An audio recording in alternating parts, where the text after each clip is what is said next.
Okay, so everyone, this is Wendy Preyssler. Wendy is a 3-time winner of the Best Executive and Leadership Coach in Las Vegas. She's also won the Best Life Coach of Las Vegas by the Best Businesses of Las Vegas for 2014 through 2016. She also has received an Inspirational Influencer Award in 2019 for being a leader in her field and giving back to the community by the International Association for Women. Wendy's been coaching, executive coaching since 1992. She has clients all over the world, North America, Europe, and Asia. And in 2017, Wendy was elected to serve as president of the International Coach Federation, the Nevada chapter. Wendy supports executives and business owners in overcoming challenges and achieving professional goals while maintaining a work-life balance. So we thought Wendy would be a wonderful addition to today's pivot discussion. And we're really excited to gain your knowledge, Wendy, and learn from you. Thanks. Thanks for having me. So the first thing I want to say is just that I would love to keep this conversational. It's much more fun for me for having conversations than just lecturing or going through slides. So if you see the participant button down at the bottom of your Zoom screen, if you click on that, you'll see all of the attendees, including your own name, on the right panel. And then in that panel, you can raise your hand. So if at any time you have a question, feel free to raise your hand, and I'm completely open to, answering questions as they may come up. All right, so next slide. And you can skip that because Zevin already did an introduction for me. So what do we want to accomplish here today? I really want for all of you to be energized, excited, and confident about what's next so that the mindset is really prepared to get into action. And we want to look at what is it that you want to do. It may be different than what you've done previously. It may be very similar or the same, but it's about identifying your unique gifts and being able to bring those to market.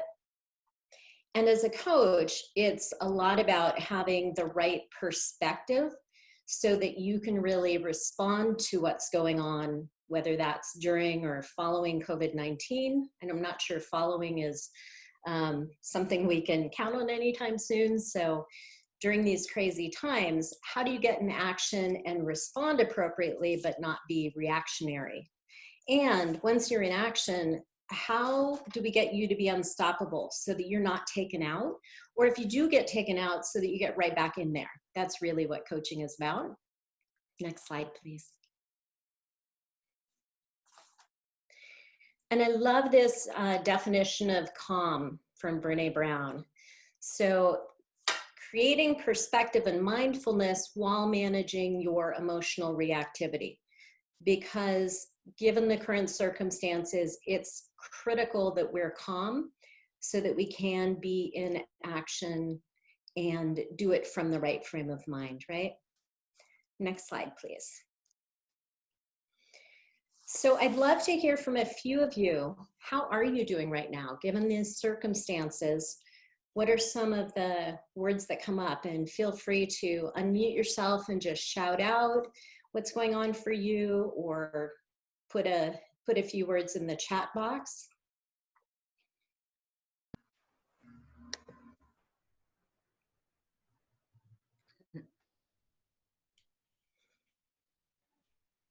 I would say a feeling that I have is unsettled. I feel really unsettled because there doesn't seem to be a finite end to this in sight. And so it's causing me to second guess any decisions that I make because I don't know how long term these decisions will impact me.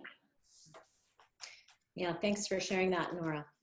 I think that's very true. There's no way to know. And I think the only thing we can count on is change. And we hear a lot about the new norm, that it's never going to be quite what we had previously. So whatever the norm is, it's going to be a different norm than what we're used to. Mm-hmm. Kelly shared exhausted. There's a lot of overwhelm going on and exhaustion. Candace said anxious, uncertain, terrified. Naz says anxious over the unknown future. Yeah, so one of the things that can be really helpful is really looking at what can you be grateful for. Many of you may have grateful practices where either you're sharing over a dinner table at night, what you're grateful for from that day. There are a lot of great gratitude apps for the phones so that you can get present to those things that are positive, because otherwise, if you get sucked into social media or the news, there's a whole lot that's not so positive right now. And that's not going to help your mindset, right? All right, next slide, please.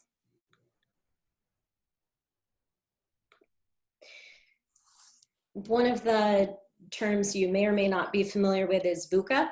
It stands for volatile, uncertain, complex, and ambiguous. So I can't think of a better example of VUCA right now. So if any of you have ever lived through a pandemic, raise your hand. Not me, right? And I live in Las Vegas. Our casinos were shut down for over 2 months. It's what we're known for here, right? The 24-hour city, 7 by 24. And a shutdown for us has never happened. It didn't happen during the 2008 financial crisis or on 9/11, not after the mass shooting we had at one of the casinos at the Route 91 Harvest Festival, where 59 people were massacred. So the last time casinos shut down for any reason in Las Vegas was after JFK was assassinated, and that was a one-day shutdown. So this is crazy, right? None of us have ever experienced this. So again, VUCA, it's something we can kind of count on right now. And there's always some amount of volatility or uncertainty. The world more and more, even before COVID-19, was becoming increasingly volatile and ambiguous and complex, but not like this, right? Next slide, please.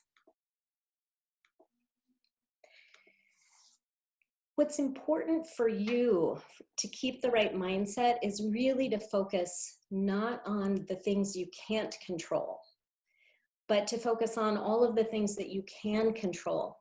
So you can control your context, the way you're looking at things, the lens through which you look at something. You know, is the glass half full? Is the glass half empty? Am I living in a world where I'm trying to decide, am I doing it right or am I doing it wrong? So those kinds of contexts, a lot of people have contexts like right, wrong, and either or. And so you may recognize yourself in some of those types of contexts. You know, do you tend to be a glass half full or a glass half empty kind of person? And be aware of the way that you are perceiving things, and catch yourself. If you used to be a glass half full kind of person and you're starting to feel like you're becoming more of a glass half empty and focusing on those negative things, you can switch that. You can switch that on a dime. You can also control your reactivity, and we'll go through a little later in the presentation some ways you can do that. You can control your physical, emotional, and spiritual well-being. And then there will be things that you can't necessarily control, but you can influence, right? The craziness right now with, you know, racism, you may not be able to control that, but you can speak up, you can have a say. And then the things that you can't control or influence, just surrender, right? And of these, I think the perspective is really the most important. So that's where I'd point you first. Next slide, please. all of us have a best version of ourselves, right? So I show up typically very purposeful. That's probably the one word everyone would say about me. So when you think about yourself, what are you reliable to bring as a quality into any situation, you know, when you're coming from your best self? So I'd love to see you type some things into the chat bar or raise your hand and think about those qualities that your family counts on, your friends count on, your partner counts on you for that thing.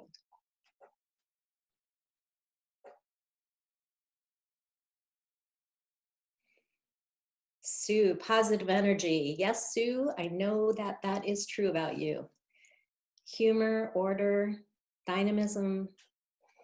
Awesome. The more that you can get present to who you are when you're your best self, the more you will notice when you're not being that. And we know we all have those days, right? Or those moments when we are not our best self. But if you know the difference between your best self and when you're showing up as maybe that SHITTY self, then you can flip that too. And you can also ask the people who know you really well, not necessarily your family first, because your family will tend to report back to you some of your survival mechanisms, which is not coming from your best self, and your family definitely knows you from that position too. But ask the people close to you, what did they count on you for? What are those qualities? And you might want to post those somewhere where you can see them so that you can be present to them. Next slide, please. Who here's a fan of Brené Brown? So one of the really important things that she points out is sometimes it's more important to be courageous than comfortable. And in our world, especially in North America, we believe that exhaustion is a status symbol. We want to be maybe the last person to leave the office or sending our boss the email at midnight. And it's as though we're going to get recognition or a raise or something like that for being a martyr. And that is not going to have you be your best self. So sometimes it takes courage to really be able to say yes to rest and play. And with everything that's going on right now, with people's finances having taken a hit, you might be feeling like, shoot, I need to just work in order to get those revenues back in order to increase the bank account, cover the bills. But it's also important that you really take a break and take care of yourself. So next slide, please. How many of you remember back when we were getting on planes on a regular basis where the flight attendant comes on and says, in the unlikely event that we have a change in air pressure, you need to put on your oxygen mask before you help others, right? We've all heard that. It is for a very good reason. If you are not taking care of yourself, you are no good for anyone or anything. So even though there's all this craziness going on, it is so important right now to take care of yourself and make sure that you're taking breaks. A lot of us are people who love to have to-do lists, right? How many of you can relate to being a to-do list person? Yeah, I see a lot of hands going up and a lot of nodded heads. So my invitation is do something different. Actually have a not to-do list. Practice saying no. These are the things I'm not going to do. If my cell phone rings after this hour, I will just let it go into voicemail. I will check it tomorrow.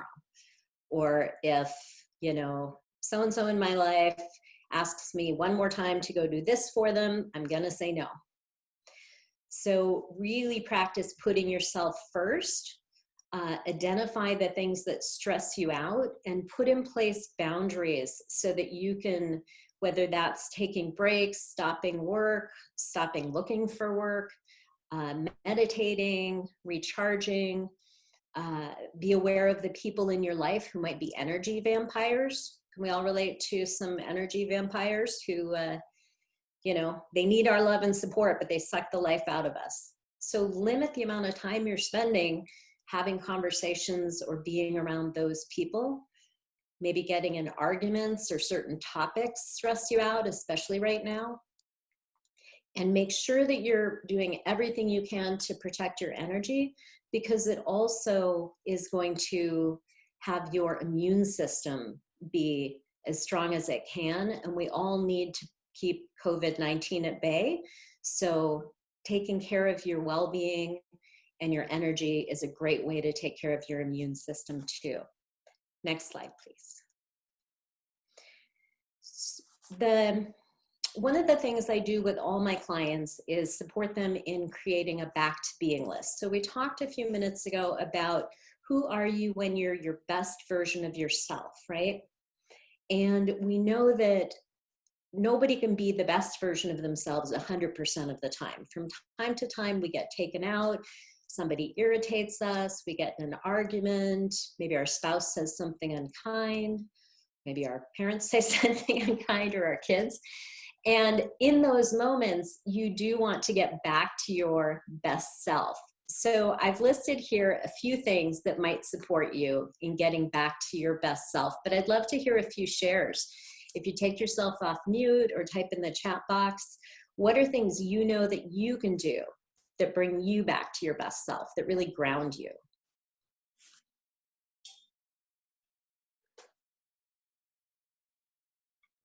Meditating,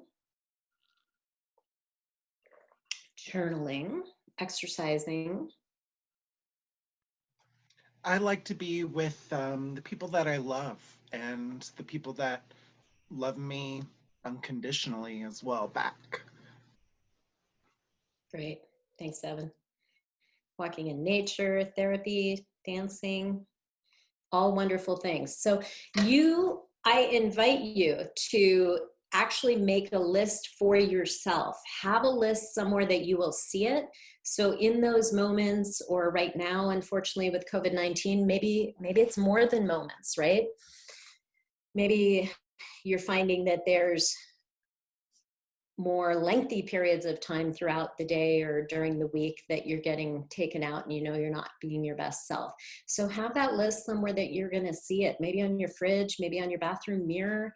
And anytime you feel like you aren't being your best, go do one of those things, right? Next slide, please.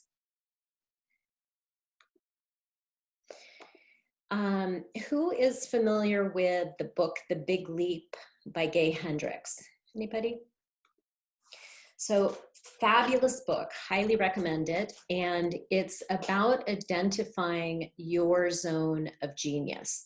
A lot of us spend time doing things that we're good at, but it's not necessarily, you know, it might be our zone of excellence, but not necessarily our zone of genius. So the whole book is about having you identify things that limit you and also identifying your zone of genius. So your zone of genius are going to be the things that you're really known for, that you're most passionate about. When you're doing them, time just flies.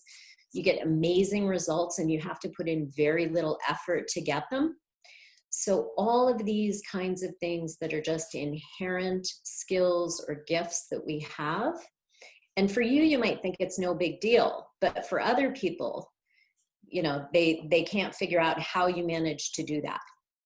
So these are things that as you look at pivoting and perhaps creating a new venture or changing your existing entrepreneurship, you're going to want to be really clear on your zone of genius. So again, the book is The Big Leap by Gay Hendricks. Highly recommend it. Next slide, please.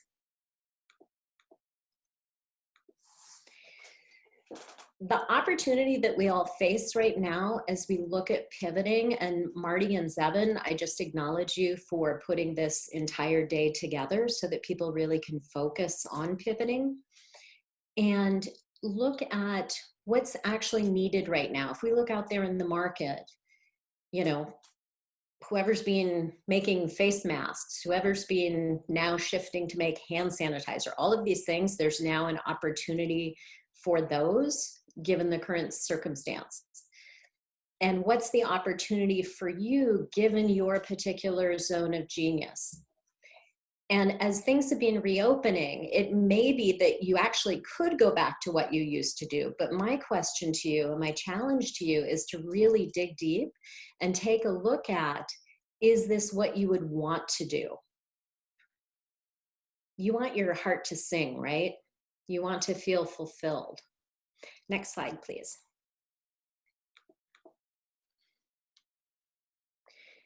One of the things I like to do with clients who are changing careers is really look at what is their sweet spot. So there's something you're great at, right?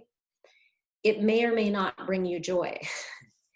You want to be doing something that you're passionate about, and you want to do something that's also going to have you paid. And it may not be the thing that is the most highly paid job.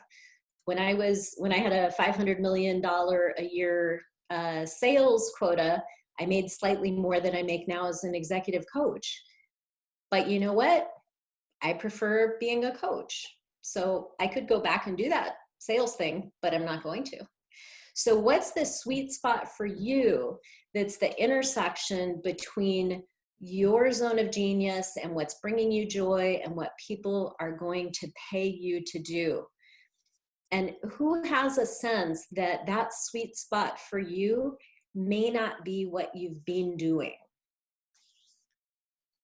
Anyone? 7? Yeah? Great. Next slide, please. All right. So this is a formula for success. And the caveat, you'll see my asterisk, the caveat is it's a generalization. So as a coach, I partner with my clients to create the future that they want. It's distinct from consulting. So in consulting, you'd have someone advising you or telling you what to do, or you might be paying them to do it for you. It's not coaching. So the lens we're looking at here is coaching. And with coaching, you can control yourself. You can't necessarily control the market. You can't necessarily control your clients or the competitors, right? So I just want to make sure you know that I know that this is not the complete secret to success. But when we're looking at you, because that is what we can control, the critical components is how you're showing up and the action that you're taking. So if you are in action, but you show up a complete mess, you're probably not going to get the results you want, right? And if you're completely zen and in the zone and your being is just the way you would love for it to be, but you're taking no action, that's not going to work either. No results. That's kind of one of the authors of The Secret said the book kind of didn't underline the point that it also requires action. And what's going to get you success is being in action and having your being on point, how you show up. So coaching is really about having you have the right perspective, a perspective that's going to be effective, having new awarenesses, keeping that right mindset, and then getting you out of your own way. So when we talk about the secret to success, this is about how to get you results and get you out of your own way. Who can relate to this? Like we've tried one version of the formula and it didn't work. I know we've got Sue with us here today, who's a health coach. So she has people who take action but don't have the mindset, or vice versa. And it's always the complete package that works. Next slide, please. This is from the Leadership Circle, which is a leadership assessment. And everything that you see at the top of the circle where it's called creative are the areas that are most highly correlated to effective leadership and business performance. So you want to show up every day as much as possible with yourself, with your teams, with your business on the top half of this circle. The bottom half of the circle is being reactive. So Rebecca, if you could click once. So if you see controlling down here on the bottom, and if you could click again, if you are controlling, what happens is you get sucked down to that bottom right quadrant, which is taking you out of being able to relate to others and your self-awareness. So it is a big hit to your leadership and your business performance if you're being reactive by being controlling. Controlling also impacts achieving because it's negatively correlated to being able to achieve results when we can't trust others. Who can relate to knowing that from time to time we're a control freak or we're recovering? I put myself in the category of recovering control freak. Right. So definitely not going to get you the results you're trying to get right now. All right, next slide, please.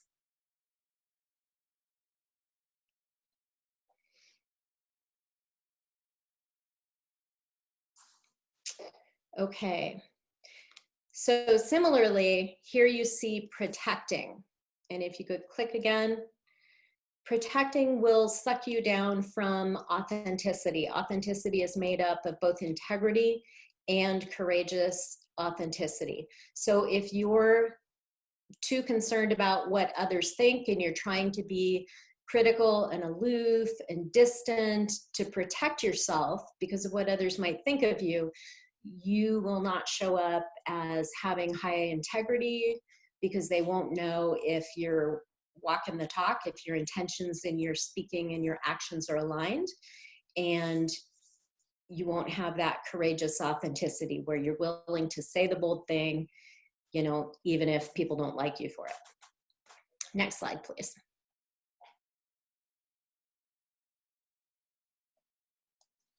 The last area of being reactive is complying. So these are people who want to be liked, follow the rules, just so that others like them or they fit in and they belong.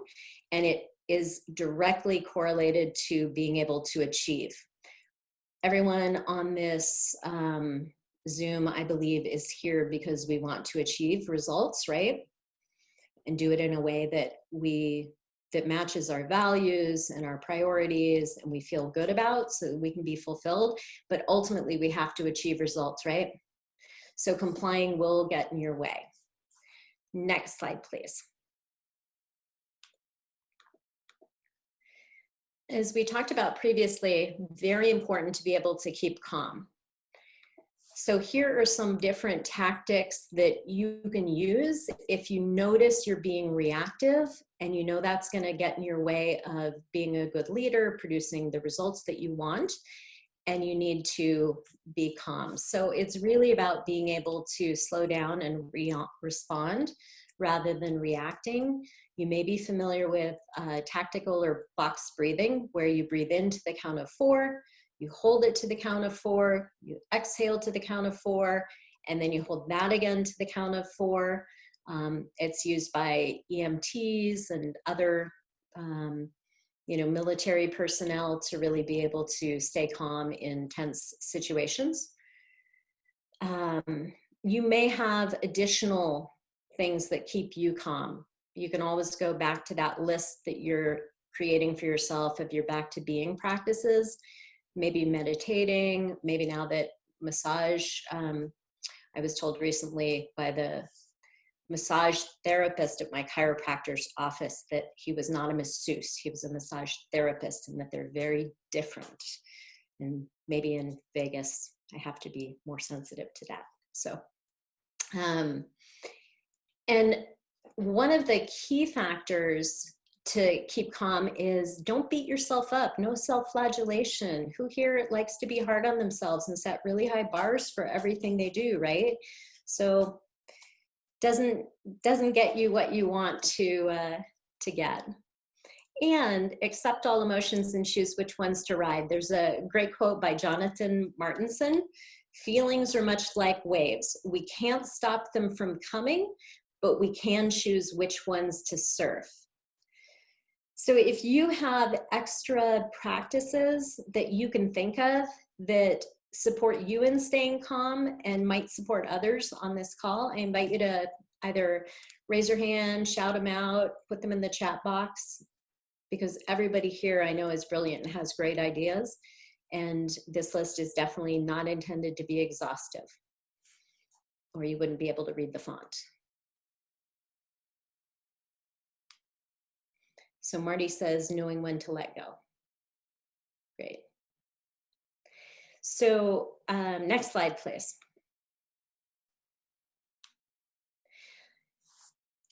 It's great for you to be your best self, and it's even greater to be able to get yourself back to being, but to be unstoppable, right? Because we all will get taken out from time to time, but you want to know that once you've pivoted, once you've started putting together that action plan for what you're going to be doing next, and you're implementing, that you're not getting taken out.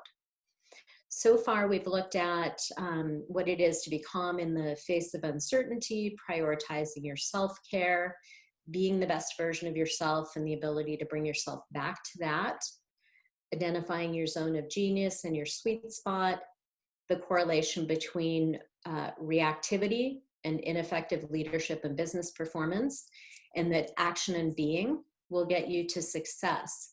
So I think the most pertinent question I have for you, and I'd like to open it up to discussions now, is what action will you take from everything that Tamara shared with you, that I've shared with you? What actions do you see now that you could take next that will support you? And feel free to put those in the chat box. Fresh air, great. Yeah, who feels like they've been shut in their house for months? I think the one key for me in this COVID scenario is really taking time for self-care and not, beating myself up about what am I going to do next? What's my next move? And, professionally, but really just honing in on what's important to make sure that my mental health is well, that my physical health is well. Because I think when work is, when I was not furloughed, I think I spent so much time managing work and managing the stresses of work that I wasn't taking care of myself. And what are the specific things that you're doing to take care of yourself?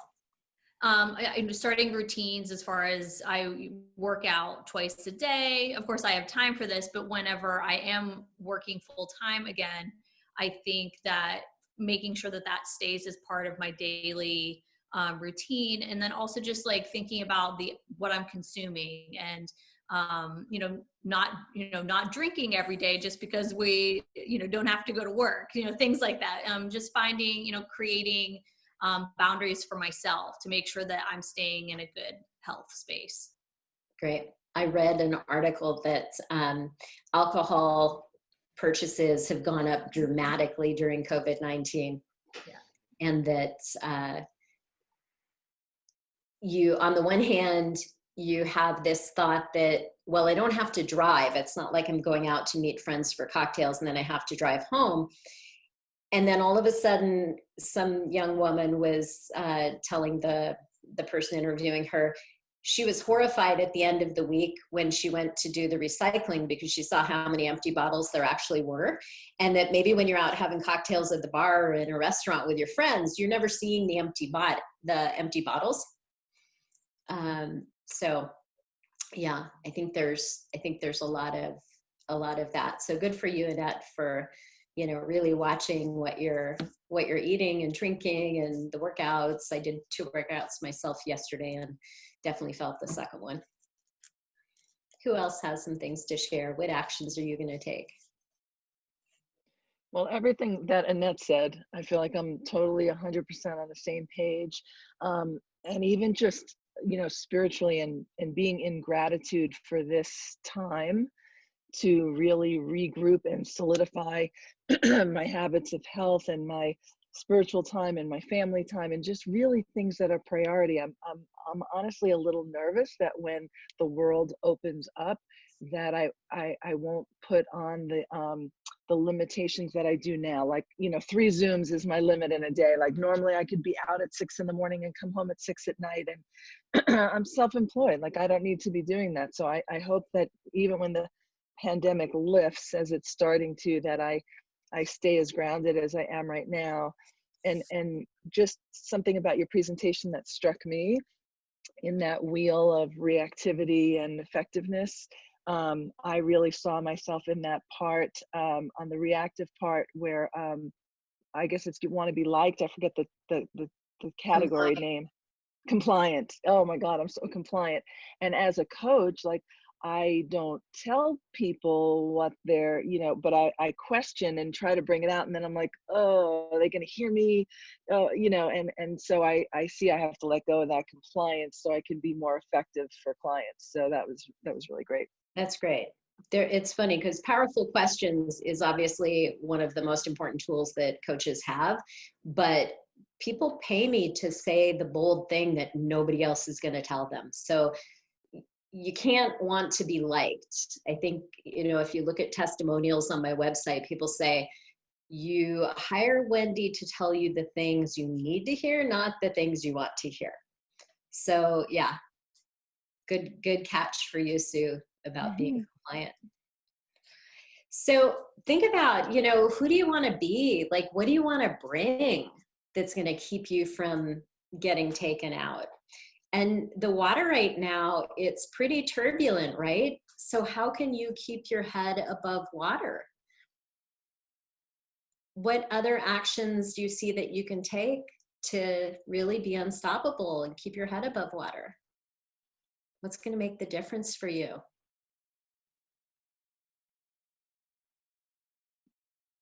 I think it's a lot of, at least what I've been struggling with and trying to work on is I think there's just so much pressure that we put on ourselves, especially as entrepreneurs to, like, I think there was some Instagram meme, like if you haven't learned a language or done, all of these things during the pandemic, then like you were wasting your time or you're lazy. And it's like, that's not true. And I think it's letting go of that pressure that I think we put on ourselves to have an answer by the time we come out of this about what our pivot is, or, what our new business model is going to kind of be.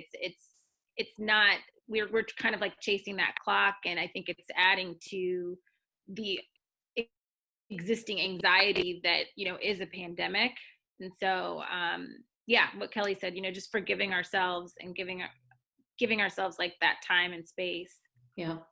I'd much rather see everyone come out of this more mindful and more grateful for the things that are important in their life, and being really clear about what you're passionate about, how you want to pivot, putting that plan together, then learning another language.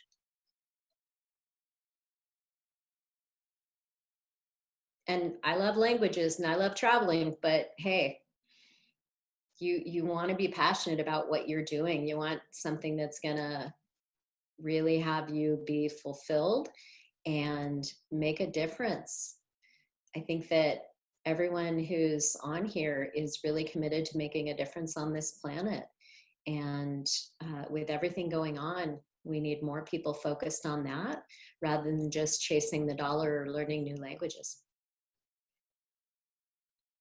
Not that we're going to live without money, right? It's about being productive and having a revenue source, but doing it in a way that's really aligned with your values and will have you be fulfilled.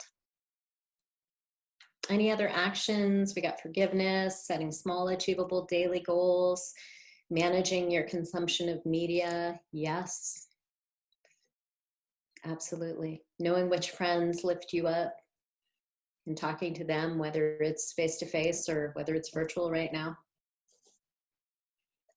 I think another one for me, it's really, it's not just giving yourself the grace, right? Giving yourself a pass, not doing the self-flagellation, but it's really being open-minded that everyone is in a different place right now. Everyone's going through a lot, and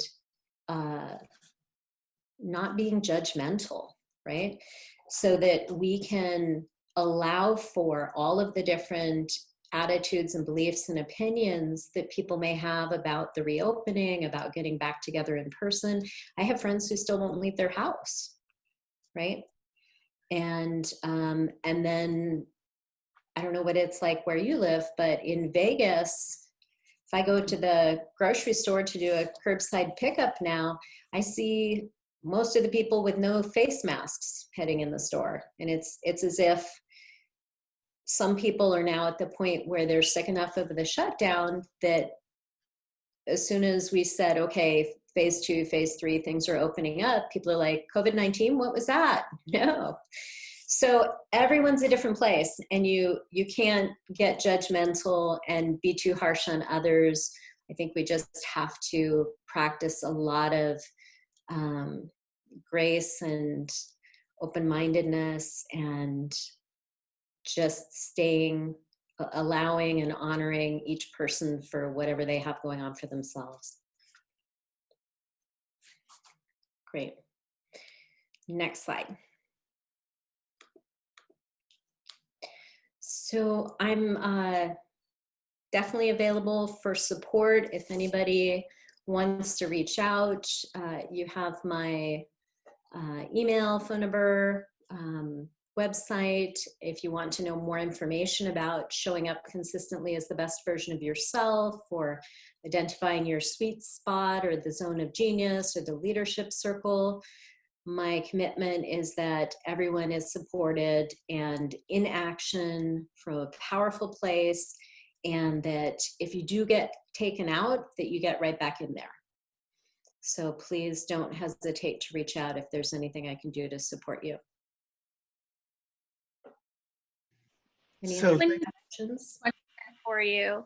What would you say, just kind of, top line that you'd recommend to all of us when we're trying to, maybe if we found our sweet spot, or we found what we feel like our passion is, in terms of just steps or ideas to try to figure out a way to, monetize it and have it being where we're doing, like what we love? Right. Well, I always recommend that people start with the end in mind.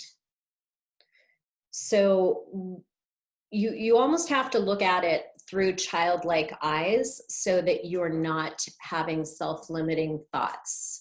A lot of us are very good at being strategic, and the problem with that, we can get in our own way. When we think that we know a lot of things, we can really limit what's available to ourselves, because we're not brainstorming like we did as kids, where anything's game as a child, right?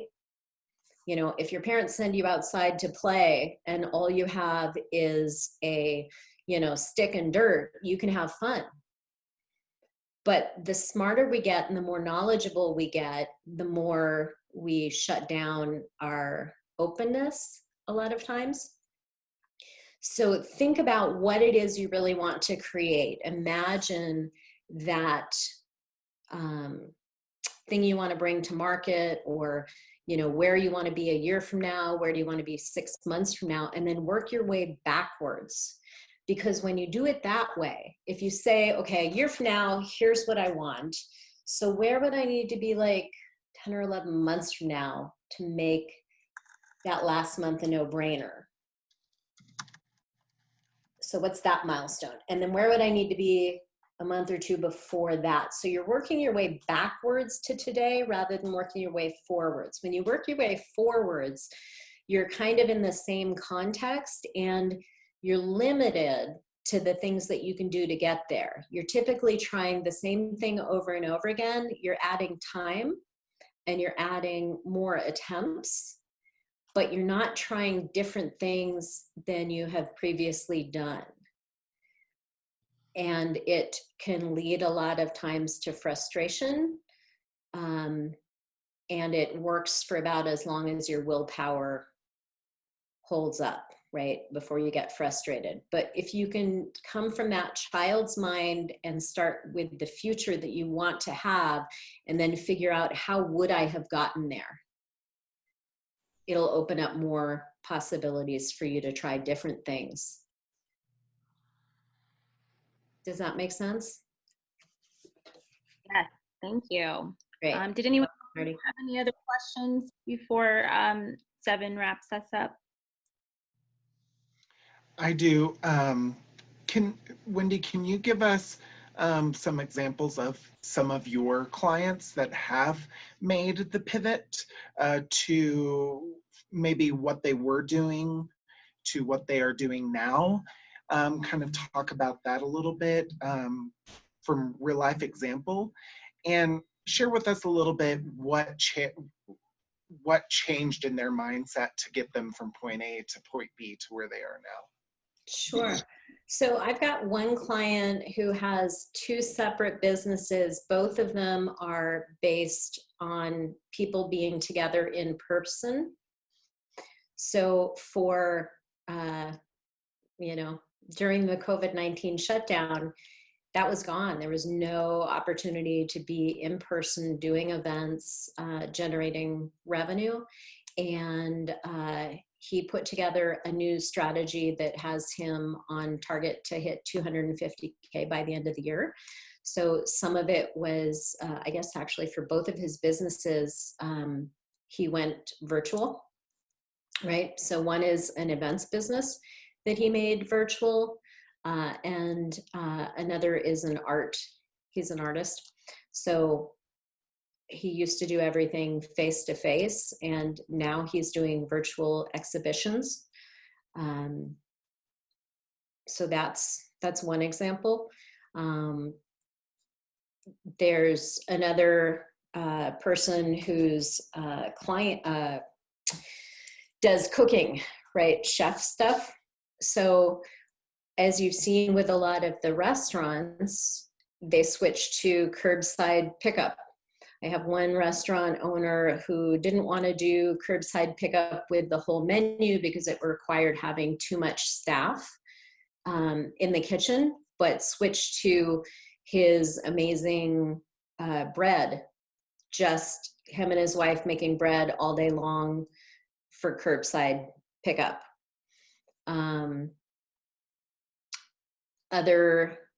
Other things, not my clients, but other things we've seen here, at least in Vegas, there's a company called Secret Burger who partnered with restaurant owners to do cooking from home with the chefs, similar to what we're going to be doing after my presentation, right? Where there was a menu that was sent out, and actually in the Secret Burger, what they do is they were having people pick up kits from the restaurants. Everything was pre-measured. And then you would jump on an Instagram Live or a Facebook Live to follow along with the chef while the chef cooked, but doing it from the safety of your home. I was actually really disappointed that one of the chefs that I found that I really liked was saying, oh, this is so great. Now we're reopened, so no more of these home things. And I'm thinking, well, just because things are reopened doesn't mean everyone's going to be back in your restaurant, because the restaurants are still at half capacity here in Vegas. So some of us would still rather stay at home and follow along. So different ideas like that you can maybe provide the same services, but be doing them through a different virtual means without the face-to-face aspect, or completely different businesses, where you're really just looking at what are those skills and those gifts and things that you're more passionate about, and then doing something different. So I started, I was trained as a coach. I started coaching in 1992, and I went through a year-long leadership program in 1991 where I got a coach, and I was so impressed with the results I got with the coach that I thought, hey, this is pretty cool. I want to be trained as a coach. So I got trained as a coach. I coached that program once or twice. So I don't know, 6 or 8 months. And then I coached all of the coaches in the program for about 5 years, kept my full-time gig, loved my full-time job, thought that was the best thing since sliced bread. I got to travel around the world 80% of the time, made amazing money. And there's nothing I love more than international travel. I used to say that. Now I say nothing I love more than international travel with my husband. But what happened for me was I had a rule that I was never going to work for anyone that I didn't want to have over for dinner and a glass of wine. And my boss reported to the CEO in a Fortune 100 company. My boss was an angel, loved him to death. Unfortunately, the CEO brought someone in who let my boss go. And this guy was never in a million years getting an invitation to my house. So I convinced them that 7 years with the company was long enough. I knew when all the layoffs were. I told them they had to put me on a layoff list.